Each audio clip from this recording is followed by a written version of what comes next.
और मुझे प्रधानमंत्री जी की तस्वीर का इस्तेमाल करने की ज़रूरत ही नहीं है। मैं उनका हनुमान हूँ, मेरे दिल में उनकी तस्वीर बसती है। किसी दिन होगा तो छाती चीर के भी दिखा दूंगा कि मेरे दिल में मेरे प्रधानमंत्री बसते हैं। तो सुना आपने चिराग पासवान को, जो कई बार पीएम मोदी के प्रति अपनी वफादारी दिखा चुके हैं। अक्सर चिराग को मेरे प्रधानमंत्री कहते हुए सुना और देखा जाता है। बिहार की पॉलिटिक्स में चिराग पासवान एक युवा चेहरे के तौर पर बड़ी तेजी से उभर कर सामने आए हैं। जैसा कि हमने पिछले वीडियो में आपको बताया था कि इसी साल के अंत में बिहार विधानसभा चुनाव होने वाले हैं और बिहार की राजनीति में चिराग की पकड़ बाकी युवा नेताओं से ज़्यादा दिख रही है। नमस्कार, मैं हूं आपके साथ राज सिंह और आप देख रहे हैं न्यूज पेज।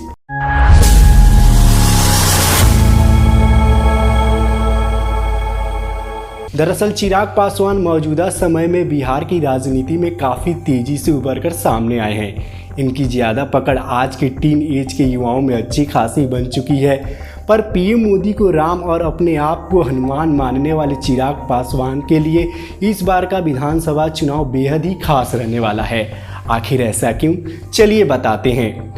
दरअसल साल 2020 के विधानसभा चुनाव में एलजेपी ने खुद अकेले चुनाव लड़ा था, जिसका नुकसान नीतीश कुमार को उठाना पड़ा था, क्योंकि जहां जहां नीतीश कुमार की पार्टी जेडीयू ने अपने उम्मीदवार उतारे थे, वहां वहां चिराग पासवान ने अपने उम्मीदवार खड़े कर दिए थे, जिसकी वजह से 115 सीटों पर चुनाव लड़ने वाली जेडीयू महज 43 सीटों पर ही जीत दर्ज कर पाई थी।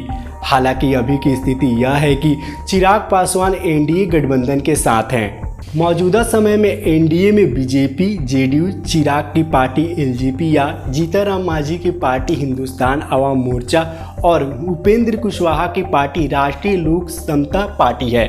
बता दें कि ये पांचों पार्टियां बिहार विधानसभा चुनाव 2025 में एनडीए गठबंधन के तहत एक साथ उतरने वाली हैं। लेकिन सबसे दिलचस्प चिराग पासवान और नीतीश कुमार को लेकर है, क्योंकि पिछले विधानसभा चुनाव में चिराग ने जो नीतीश कुमार के साथ किया, शायद ही नीतीश भूल पाए हों। इसी को देखते हुए नीतीश की कोशिश होगी कि इस बार के विधानसभा चुनाव में चिराग से बदला लिया जाए। पर कैसे, तो आइए आपको विस्तार से बताते हैं।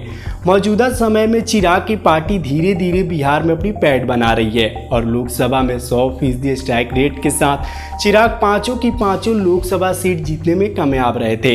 इसी को देखते हुए चिराग के मन में ये जरूर इच्छा होगी कि पार्टी इस बार ज़्यादा से ज़्यादा सीटों पर अपने उम्मीदवार उतारे। पर यह कितना संभव है? दरअसल बिहार एनडीए में बीजेपी और जेडीयू के बाद चिराग की पार्टी ही सबसे बड़ी पार्टी है। ऐसा संभव भी है कि चिराग को हम और राष्ट्रीय समता दल से ज़्यादा सीटों पर चुनाव लड़ने को मिले। पर यहाँ भी एक कंडीशन है, वो ये कि नीतीश कभी भी अपने कोटे से चिराग को सीट नहीं देंगे। नीतीश चाहेंगे कि जेडीयू ज़्यादा से ज़्यादा सीटों पर चुनाव लड़े, क्योंकि साल 2020 में जेडीयू के उम्मीदवारों के खिलाफ चिराग ने उम्मीदवार खड़ा कर जेडीयू को 43 सीटों पर निपटा दिया था, जिसकी वजह से नीतीश को कई बार बीजेपी के सामने असहज होते हुए भी देखा गया था। तो ऐसी स्थिति में नीतीश कभी भी समझौता तो नहीं करने वाले। साथ ही नीतीश की बात बीजेपी भी नहीं काट सकती। इसका भी बहुत बड़ा कारण है। इसके लिए आपको साल 2024 के लोकसभा चुनाव परिणाम को समझना होगा। दरअसल साल 2020 के लोकसभा चुनाव में बीजेपी महज 240 सीटों पर ही जीत हासिल कर पाई थी। बहुमत के लिए 272 सीटों की जरूरत थी। वहीं नीतीश कुमार की पार्टी जेडीयू ने एनडीए गठबंधन के तहत बिहार में 12 सीट जीतने में कामयाब रही। वहीं दक्षिणी राज्य आंध्र प्रदेश के मुख्यमंत्री चंद्रबाबू नायडू की पार्टी तेलुगु देशम पार्टी के 16 सांसद हैं, जो नीतीश की तरह एनडीए गठबंधन में किंग मेकर की भूमिका में है। ऐसे में बीजेपी इन्हीं दो पार्टियों के गठबंधन के सहारे केंद्र में है। दरअसल नीतीश को किसी भी तरह बीजेपी निराश नहीं करना चाहती, क्योंकि उसे पता है कि नीतीश निराश हुए तो खेल बिगड़ सकता है। बिहार तो जाएगा ही, साथ ही दिल्ली भी जाएगी। जैसा नीतीश चलेंगे वैसा ही बीजेपी को चलना होगा। अगर नीतीश नाराज होते हैं तो तेलुगु देशम पार्टी के अध्यक्ष चंद्रबाबू नायडू भी नीतीश के पाले में जा सकते हैं, क्योंकि दोनों काफी करीबी माने जाते हैं। ऐसे में बीजेपी नीतीश को अगले लोकसभा चुनाव तक कैसे भी करके अपने पास रखना जरूर चाहेगी, चाहे उसे ही क्यों ना नुकसान उठाना पड़े। हालांकि बीजेपी को लेकर कहा जाता है कि अपने साथियों के साथ विवाद सुलझाने में अन्य गठबंधनों से हमेशा अलग रणनीति अपनाती है, जो कई बार सफल भी रहा है। लेकिन नीतीश और चिराग में सब कुछ सामान्य होने से आरजेडी का खेल बिगड़ सकता है। हम ऐसा क्यों कर रहे हैं, जरा समझिए। साल 2020 में चिराग ने वहां अपने कैंडिडेट उतारे थे, जहां नीतीश की पार्टी जेडीयू ने अपने उम्मीदवार उतारे थे, जिसका सीधा फायदा आरजेडी और कांग्रेस को हुआ था।